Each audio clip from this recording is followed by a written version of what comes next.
and I'm going to hand it over to Chairman Butkus. Thank you, Paul. Thank you. Good morning, everyone. I'm Paul Butkus, the Vice Chair of the Connecticut Historic Preservation Council, and I'm calling to order our March 6, 2024 meeting. Attending this morning are the following council members: Beth Ackley, Vincenzia Duce, Beth Burgess, myself, Paul Butkus, Marguerite Carnell, Thomas Elmore, Leah Glazer, Andy Horowitz, Sarah Nelson, Deanna Rhodes, and Sarah Sportman. A quorum is therefore present. The following is the Historic Preservation Council's format and review of public comment procedures. Given the online format of today's meeting, and for those who are visitors today, I want to review and explain our procedures. The order of presentations. I will read each motion and ask for the motion to be moved and seconded. Staff will present the agenda item to the council. Council members will have an opportunity to ask questions, and if called upon by staff, a representative of the organization may offer statements or address council's questions. For members of the public who wish to speak to the agenda item, we ask that you identify yourself and your affiliation. After all questions have been addressed and statements made, a roll call vote will be taken. If members of the public have letters and/or written statements they wish to submit to the record, please email them to Jonathan Kinney at jonathan.kinney@ct.gov. The Historic Preservation Council takes statements from members of the public but does not respond to questions. Lastly, please only address the particular agenda item being addressed at that time. The following is the Historic Preservation Council's policy regarding conflict of interest. The Historic Preservation Council votes on matters which provide leadership, service, and economic benefits to property owners, consultants, local governments, and not-for-profit organizations. Given this responsibility, and to maintain the highest professional standards in the discharge of our duties, it's important to maintain a strong code of ethics for all council members and department employees. In order to avoid possible violations of the Department of Economic and Community Development ethics statement, it's necessary for the council to be aware of any situation in which there is a real, potential, or apparent conflict of interest involving anyone here. A conflict of interest may occur when a public official's participation in agency matters results in personal financial gain. All council and staff have been provided a copy of the Department of Economic and Community Development ethics statement and governing state statutes. Having reviewed them and today's agenda, members of the council and staff are now asked to disclose any affiliation with entities or projects that may create a conflict of interest as defined by agency policy and pursuant to Connecticut General Statute I-79 through I-89, entitled Code of Ethics for Public Officials. Once disclosed, the members or staff may recuse themselves from that particular agenda item. Having read this statement, are there any council or staff members that would like to disclose any conflict of interest in any of the items on today's agenda? Seeing none, we will move on. First action item is item 4, the review and approval of minutes and transcripts from the January 10th meeting. I know Tom Elmore had a few comments that he submitted to Jonathan. Are there any other comments from council members, modifications? Like a motion to approve the minutes with any revisions? Marguerite, so moved. Thank you, Marguerite. And a second? So moved, Paul. Thank you, Beth Burgess. Any further discussions? Not, we'll have a roll call vote. Beth Ackley. Aye. Via Duce. Aye. Beth Burgess. Aye. I will abstain. Marguerite Carnell. Abstain, as I was not at that meeting. Thank you. Tom Elmore. I will abstain. I was not at the meeting. Leah Glazer. I believe I was not at that meeting either, so. Andy Horowitz. I was there. I vote aye. Thank you, Andy. Sarah Nelson. You're muted, Sarah. I abstain. I was not present at the meeting. Deanna Rhodes. Aye. And Sarah Sportman. Aye. 1, 2, 3, 4. We have 6 yay and 1, 2, 3, 4, 5 abstentions. Motion carries. Thank you, everyone. Moving on to our next item, item 5A, unfinished action items. I'd like to have a motion and second to recall this item to the agenda and immediately table it to the May 24 meeting, since they're I'll not make the ready to motion. present. I'll make the motion, Deanna Rhodes. Thank you, Deanna. And a second. Sarah Nelson, second. Thank you, Sarah. Discussion? Do you have Aaron? A second, Andy. Oh, we had a second there already, Andy. But I didn't know if there was a discussion from Aaron about the status of the project. Sorry about that.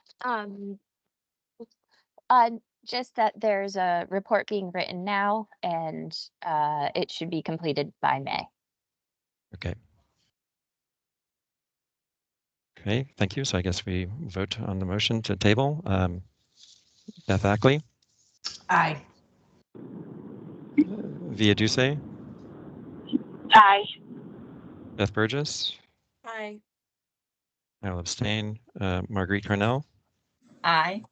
Tom Elmore, Aye. Leah Glazer. You're muted.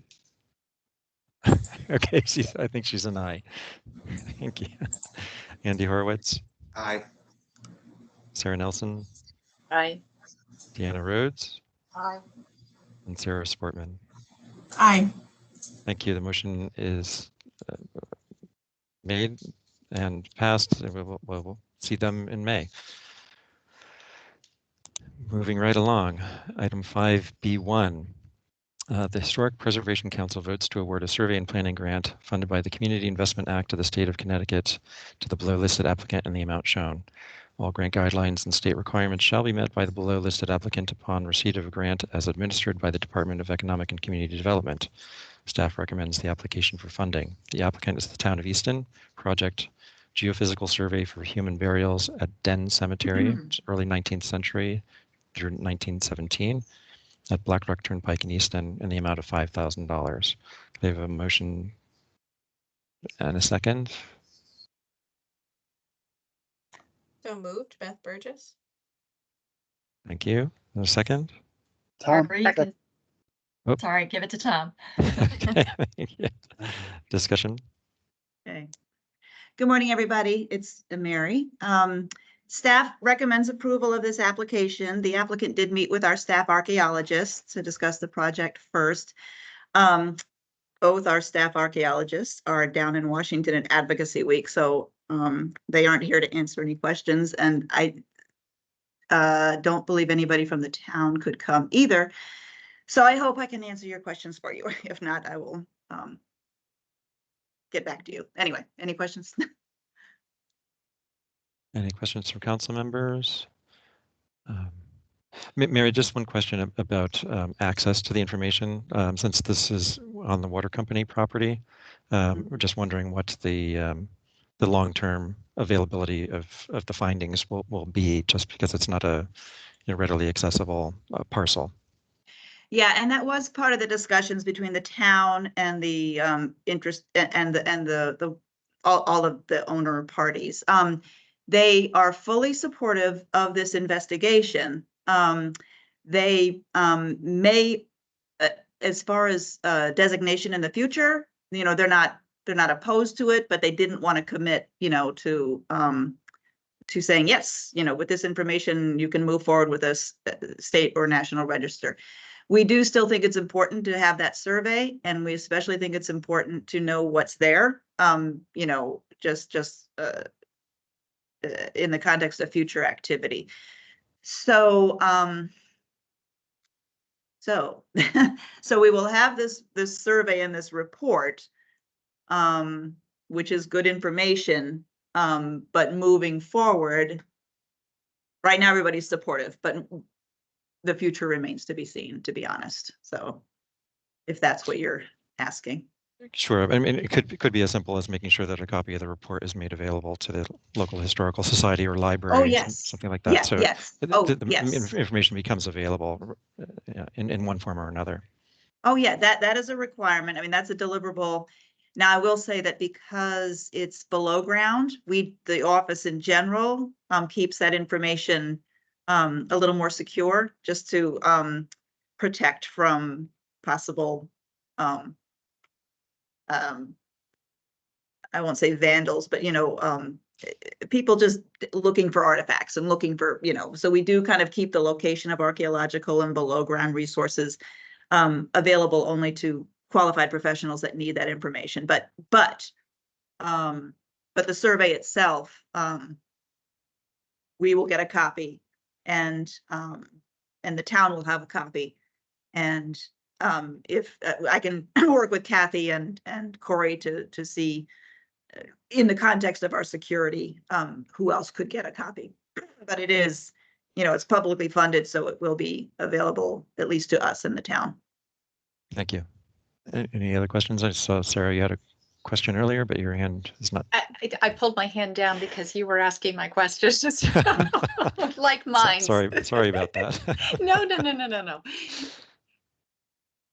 Okay. Any further questions, comments? Seeing none, we'll move to a roll call vote. Beth Ackley, Aye. Leah Doucet, Aye. Beth Burgess. Aye. I will abstain. Marguerite Carnell, Aye. Tom Elmore, Aye. Leah Glazer, Aye. Andy Horowitz, Aye. Sarah Nelson, Aye. Deanna Rhodes, Aye. and Sarah Sportman. Aye. Motion carries. Thank you very much. Great, thank you. Moving right along, item 5B2. The Historic Preservation Council votes to award a survey and planning grant funded by the Community Investment Act of the State of Connecticut to the below listed applicant in the amount shown. All grant guidelines and state requirements shall be met by the below listed applicant upon receipt of a grant as administered by the Department of Economic and Community Development. Staff recommends the application for funding. The applicant is the Plainfield Grave Guardians, Inc., and the project is consulting services of a CFR qualified architectural historian to prepare a National Register nomination for Old Plainfield Cemetery, dating back to 1711 at 117 Cemetery Road, Plainfield, in the amount of $14,000. Can I have a motion and a second? Anyone? Sarah Nelson, I'll make a motion. And a second? I'll second. Who is that? Leah. Thank you, Leah. A lot of faces on the screen. Okay, discussion. All right. So staff does recommend approval of this application. We've been working with the applicant for actually quite some time.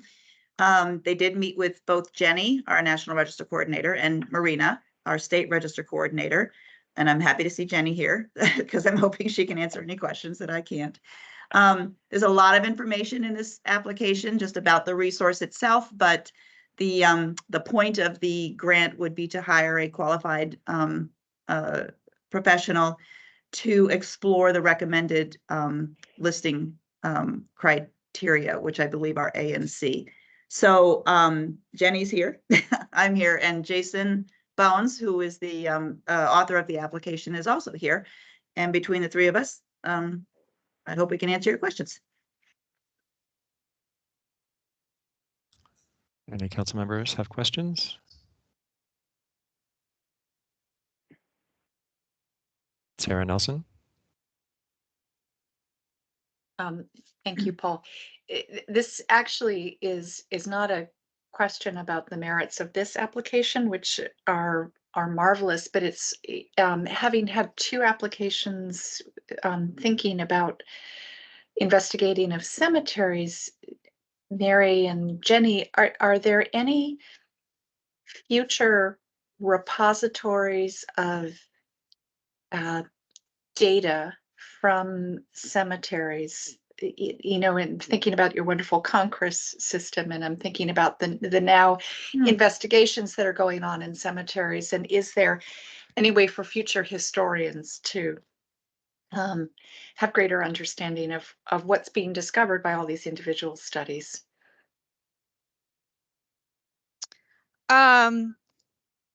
Within Congress, you can do a query specific to property type, which includes cemeteries.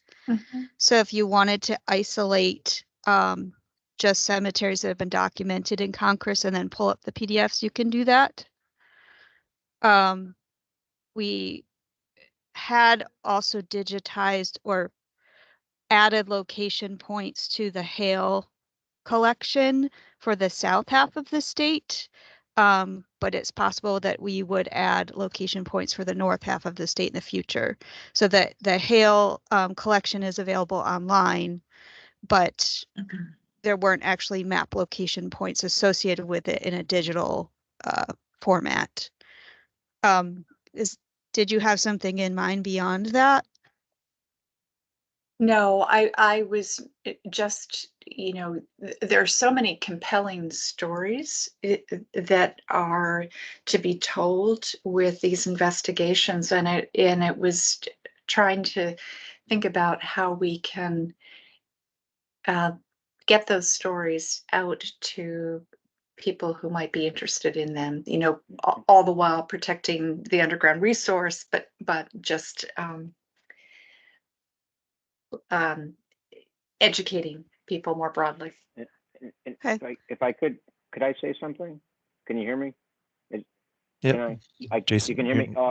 Yeah, just in response to that, the Plainfield Grave Guardians, we've been shifting our mission more from like volunteering and trying to preserve the physical landscape to partnering with the local school districts. And there's been a lot of interest with the social studies teachers. We have someone who's going to help us write some curricular modules over the summer, geared for elementary, middle, and then high school levels, aligned with the Common Core and the state curricular standards. So at least locally in our community, I've been really trying to capitalize on that, because that's a big reason why the cemetery has been so unnoticed, even though there's so much there with, a slave, a freed woman of color, and one of the stones is the epithet there, and Revolutionary War, just African Americans who served in the Civil War. There's just so much there that nobody knows about, people that were, who grew up in Plainfield. So the institutional memory is so important, and at least locally in our community, that's a major priority. And I think passing that knowledge on to the younger generations and having the teachers on board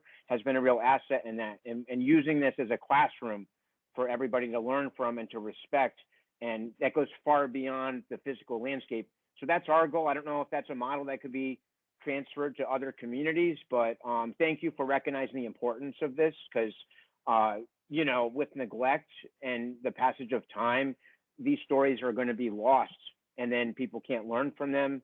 And this, their lives and their legacies are the reason why we're all here today and why we have the communities that we live in. And it's really important, I think, to respect that. And I always think of myself 100 years from now, I would hope that somebody would remember my community and the people who are all here and are present.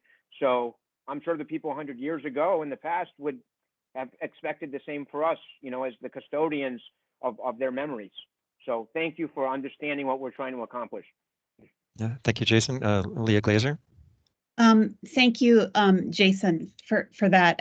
So I, to Sarah's point, we do a lot in this state where nobody knows what the other is doing. So I take that point that a lot of towns have been doing this. The Ancient Burial Ground, which we funded, they have a digital presence that could serve a little bit as a model in terms of making, it seems that we should kind of think of ways of collating this information. The Witness Stones Project already has a curriculum ready to go for at least formerly enslaved people. And so just, we tend to reinvent the wheel a lot. So with all these cemetery inquiries coming in, it would be nice to have one stop just to make people aware and connect people to that information and researchers to that information. And I just wanted to say one more, Rhode Island has an excellent model. They have an online, the website I think needs to be updated last time I saw, but they have an online repository in Rhode Island. I think they have like a cemetery commission for the whole state. It's a much smaller state than Connecticut, but you can click on it and they have a map of the whole state where you can navigate around. But they have contact information for local officials or whoever's in charge of maintaining it. I don't see like education or curricular stuff, but in terms of connecting communities, you know, if Connecticut had something like that or could create a website, that could be, you know, an effective tool. But yeah, I'd love to connect with other communities and kind of join forces. And, you know, in our region, I know like the whole Northeast, John Winthrop owned a lot of that Plainfield all the way down to Norwich. So it would be incredible if we could kind of coordinate, because there's a lot of cross-pollination that happened historically. Thank you. Andy Horowitz, Yes. you have a question? I want to join the praise for this really solid application and for all the thoughtful work you're doing in Plainfield. This is great, and I hope that you understand that our conversation now is inspired by your good work, is what we're thinking about. And I'm wondering, just to sort of be concrete about this, because this is a good idea, and I feel like we have conversations not unlike this from time to time. Like, wouldn't it be great if we put together these common resources? Does anyone if we were going to say, if we're going to fund a project on cemeteries, all of the, you know, if you're going to make a list of all the headstone inscriptions, they have to go in a spreadsheet that's a certain format and be submitted to this centralized agency, which would be very little work on the front end and would start building who does that? Like, could we be more concrete in this meeting about like about specifically how we could move forward on that kind of project, so it's not a good idea that just sort of gets left by the wayside? Because it seems like it's a very small, actually, little hump to get over in the beginning about collecting data in a uniform way and submitting it to one place. That would unlock quite a powerful resource, either supporting the Hale collection or something else. So I guess I'm asking in my ignorance, who's the person to ask about that? At least for African Americans, there is the Northeast Slavery Database that's run by a guy, John J. College, that is trying to collate all of that information. I know the Witness Stones basically gives him all their information. So for the Northeastern region, not necessarily for Connecticut, there is something like that. And to Andy's point, I guess, wondering if that's something that maybe should be a SHPO thing or be given to, you know, one of the universities. Yeah, I'm just going to jump in. I think it depends on the format in terms of whether it's a SHPO thing or if it's an academic thing. There is a Connecticut Gravestone Association, although they focus a lot on conservation and teaching people how to maintain headstones. We don't have a state cemetery commission. In terms of Rhode Island, they also have, I think, a more recent comprehensive survey of the state. So they have, beyond the Hale from the 30s, they have a survey from the 80s of every single cemetery, even the family cemeteries that are in backyards. We don't have that for Connecticut necessarily. If it was a survey, you know, we do have a cemetery survey form. So if it was documentation in that regard, it would be something SHPO would maintain. If it was more compiling social history on a website, I think that would be a greater discussion with other parties who aren't present today, as well, in addition to us. I hope you can hear me. That the teams is we got okay. Jenny, just like who, when you say other parties, who were you thinking? Well, there are the conservation groups. There are multiple volunteer associations engaged in cemeteries. You know, I think you have to consider as well how some are accessible and some are not. Some have municipal or volunteer groups maintaining them, and some do not.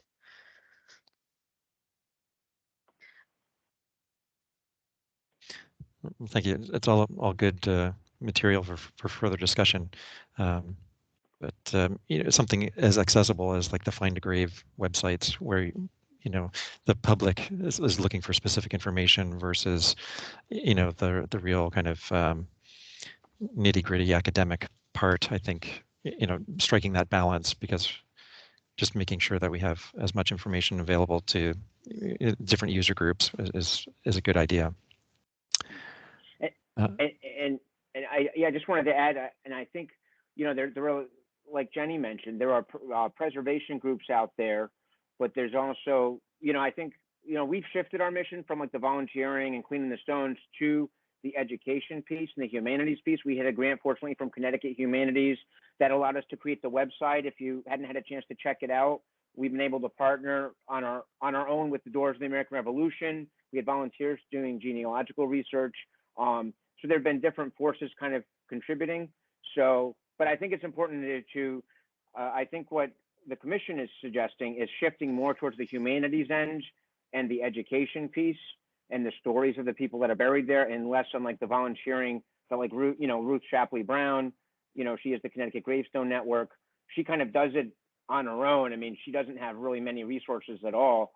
But it sounds like, in terms of the humanities piece, I don't know anything else in the state that's looking at, or even other communities that are really trying to capitalize and create curricula for, based on that local history. And the Witness Stone Project, they have actually come to Plainfield. There's one particular grave there of a slave who they've worked with the schools on, but that would be great if there was like a humanities focus, that extended beyond the conservation groups that are around, because that's going to create the respect and the appreciation and make these sites matter and trickle down and make people want to preserve it when they see the value.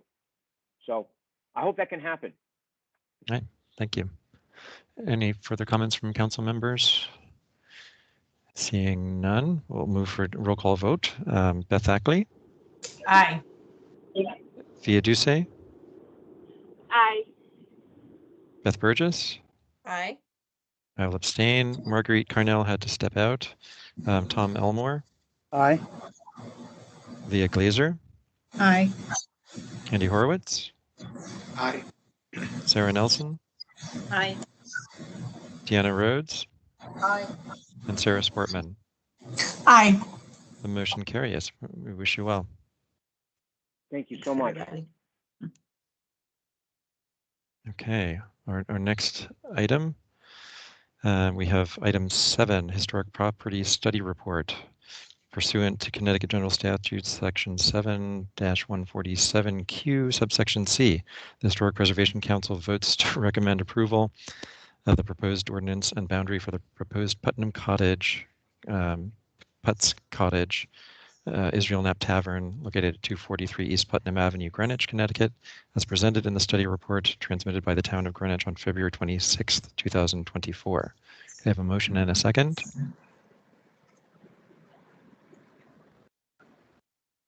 Sarah Nelson, motion to move. Thank you, Sarah. Second, Beth Burgess. And discussion? Right. As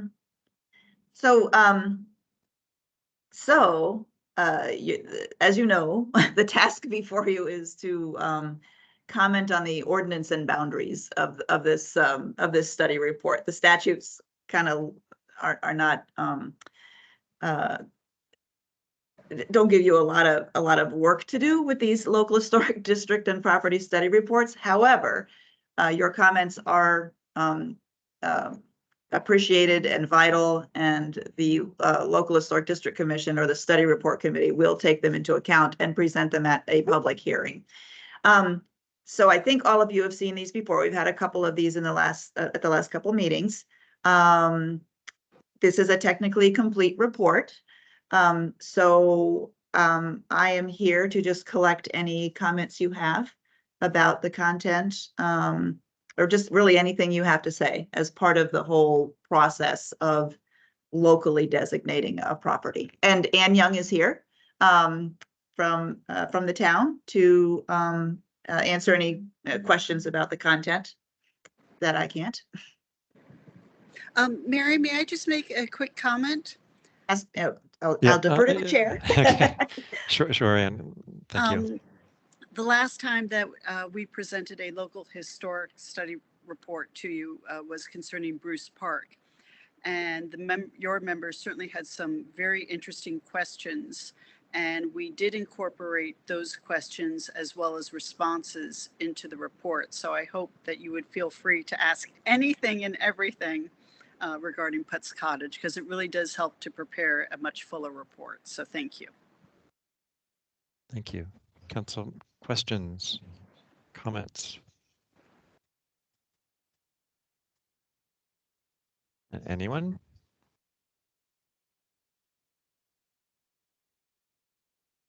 I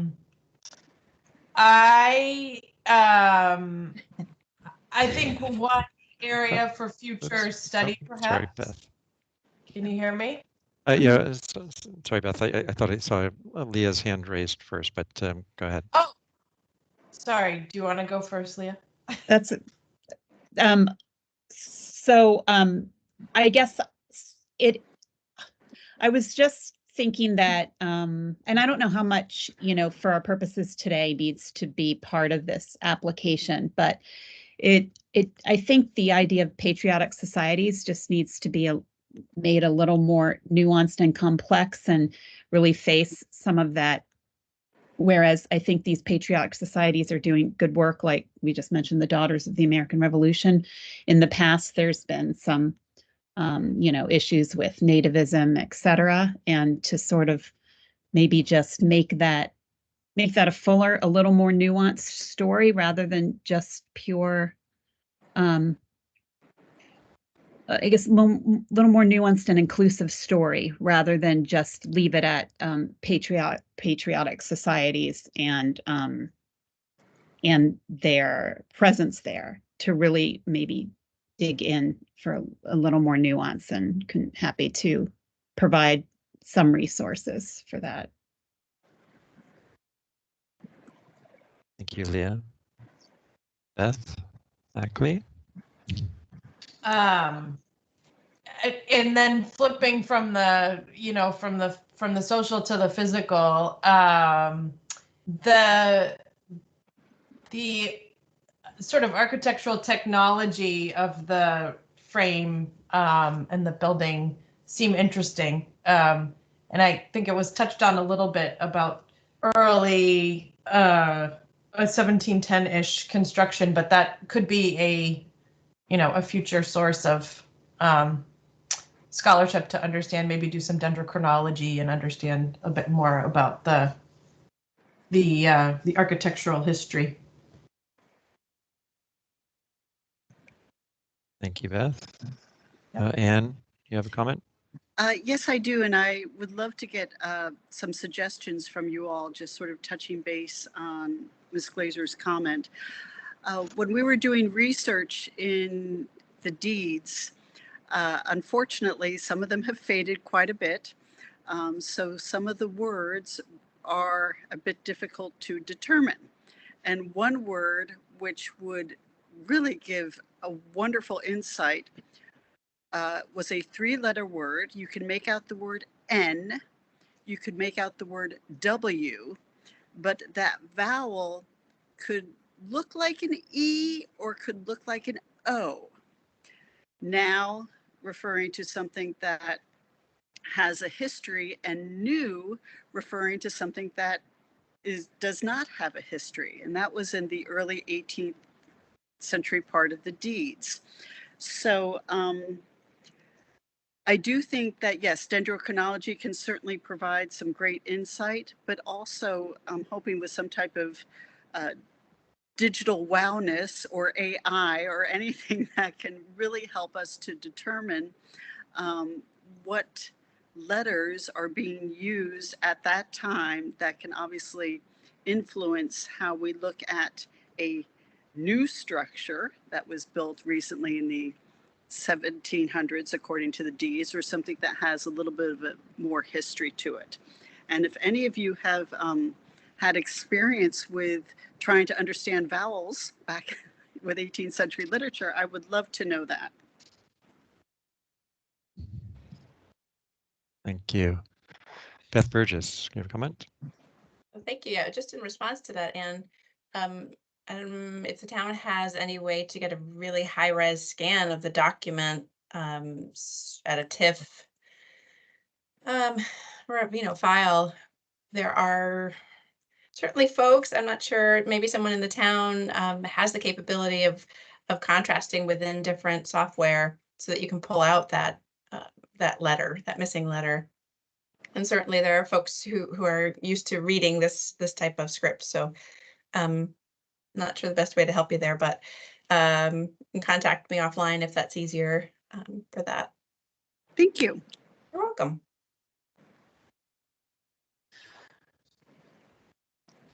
Let's see. Are there further questions? I'm trying to see if anybody else has their hand raised. I do, Andy here. Thank you, Andy. Anna, I really admire what you're up to here, and just to maybe help you point in the right direction, on sort of 18th century paleography handwriting, do not go barking up the AI tree. What you want to find is someone who has spent 30 years reading 18th century handwriting. And you will find that person at a sort of rare book and manuscript library. And I would go in with your document and say, can you help me read this, please? So like a William Reese company, like down in New Haven, might be. If you're going to go to New Haven, go to the Beinecke Library at Yale and talk to one of their subject matter experts on the 18th century. And you'll discover someone who all they do is read faded 18th century documents and figure out what the letter is. So yeah, you don't get seduced by the computer. Go find the expert with the really clean reading glasses. I will find that physical will give you a more definitive answer. But yeah, if you're going to New Haven, I would go to the Beinecke. I'm sure there's, I don't know specifically who, I'm sure there's many people at any place that has a sort of manuscript special collections with 18th century documents. There's going to be someone who does this a lot and will be able to help you. And this will be a 1-minute project for them. Thank you. Thank you. I'm trying to see if there's any other questions. I don't see any at the moment. All right. If there are no further comments, we'll move to the roll call vote. Beth Ackley. Aye. Thea Ducey. Aye. Beth Burgess. Aye. I'll abstain. I don't know if Marguerite is still not with us. Tom Elmore. Aye. Leah Glazer. Aye. Andy Horowitz. Aye. Sarah Nelson. Aye. Deanna Rhodes. Aye. And Sarah Sportman. Aye. Motion carries. We wish you well. Thank you. Yay. Thanks, everybody. Thank you very much. All right. The next item. And I just put a resource in the chat before you go. Oh, thank you. Thank you, Leah. Now I think we're jumping down to item 11, the report from the State Historic Preservation Office for Jonathan Kinney. Good morning, everyone. A few updates for you. First is that the Connecticut legislative session is in full swing. We are anxiously waiting to see what legislation will be proposed by the Commerce Committee as a result of the recently wrapped up SHPO-SEPA working group. We are also tracking bills that involve funding for historic sites related to America's 250th, a bill related to the Historic Homes Rehabilitation Tax Credit, which is administered here at SHPO by Aaron Fink, and a potential increase in funding for the Community Investment Act. We're watching that very closely. As you know, the CIA is what funds a majority of our grant programs that are awarded by council. So we are hoping that that increase in funding for the CIA will go through. That would mean more funding that we would be able to send out to our constituents through these processes. So that's great. And then, in addition, 2 members of our staff are, as Mary mentioned earlier, 2 members of our staff are currently attending the Federal Historic Preservation Advocacy Week in Washington, D.C. That event is hosted by Preservation Action and NICSHPO, the National Conference of State Historic Preservation Offices. And this event features in-depth policy training and briefings, tours, networking opportunities, and most importantly, an opportunity to meet with our Connecticut congressional delegation to discuss ongoing federal preservation policy and any hot topics that are floating around at the federal level that involve our work. Second, I want to, for next month's meeting, for the April meeting, I'm going to prepare an updated list of HPC member terms of service for you guys. It's time to get an update on that. I believe we have some terms expiring this year. We do still have one vacancy. I have still not I've received written confirmation for Paul's appointment to chair from vice chair, so I will certainly follow up on that. It's way overdue. And Sarah Nelson continues to very generously and very graciously share her time and expertise with us on a very expired term. So we'll see. She's shaking her head. So we will work on that as well. And I will have that update for you at the April meeting. And finally, I just wanted to, moving forward on our training schedule, we had talked about a potential event and maybe at a lunchtime for some SHPO program training for council, just an overview. I will send out some potential dates for that now that we've wrapped up the SEPA training. I would like to get that information to you. And also, now that we've had the full launch of ConCRIS, our GIS system, I'd like to get some training for you guys on that as well. So I will have more information for you guys on that next month. And thank you very much. Thank you, Jonathan. Do we have Liz with us today for the No, but you have museum me. Properties? Okay, Jonathan, put your other hat on. Liz is not in today, but she did send me a very brief sort of summary email here regarding the state museums. They've got their final visitation numbers in. It appears that all 4 museums saw over 20,000 visitors last year, which was very exciting. Liz said she's going to provide a full update on the treatment at Old Newgate for the 4-story cell block project at the next meeting, and that's being funded by a Save America's Treasures grant from the National Park Service. We are still in negotiations for the failed plaster ceiling at the Prudence Crandall House following a large renovation project. With luck, that will be resolved in the next few weeks. The 4th item she had was they have received 42 applications for seasonal positions, and the candidates will be chosen and interviews will start in the next 2 weeks. That's for the upcoming museum season. And finally, they are looking forward to a very robust 2024 museum season with lots of new and expanded programming, and she'll have more to share in April. That's all.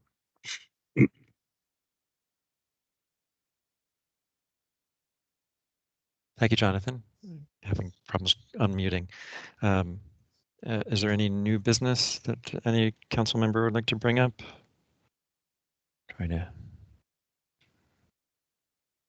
I don't see anything at the moment. Next is our liaison with public and private agencies, item 15. Hi, everybody. Jane Montanaro with Preservation Connecticut. I just wanted to tag on to what Jonathan was talking about with the legislative session. Actually, on Friday, there was a hearing about the Community Investment Act. Senate Bill 351.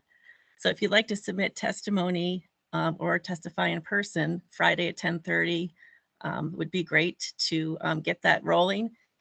We understand that Friday's testimony is with the Government Administration and Elections Committee, and then later it'll be hopefully be in front of the Finance Committee. So this is like the first step in a process of trying to get $5 added to the fee, the land transaction fee for Community Investment Act. So this is really important funding for us. So if anyone can support it, that would be greatly appreciated.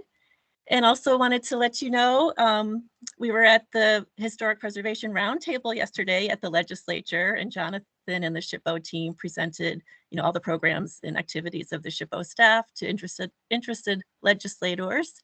And that's the first step in trying to build a historic preservation caucus at the legislature. So that was a very nice event. Good job, Jonathan and team.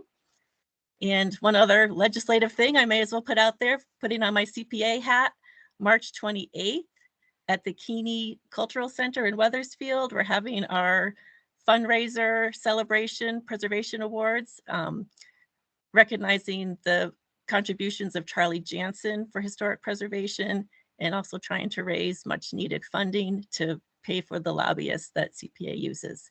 So I hope some of you can attend that event as well. So thank you. Thank you, Jane. Next item, is there any members of the public attending having anything to add? Public forum?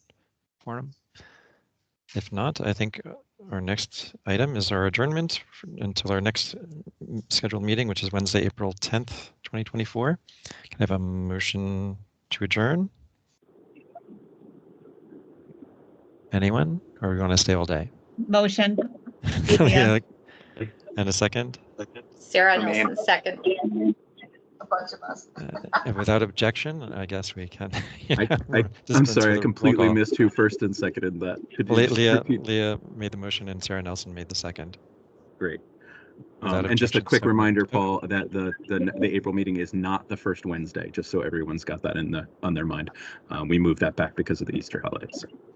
Okay. And it says April-y on the agenda, so that's why it's April. sort of. It's April-y. It's not exactly April. It's April-ish. Thank you all. And we will see you soon. Thank you, everyone. Thank you. Bye, everybody. Bye.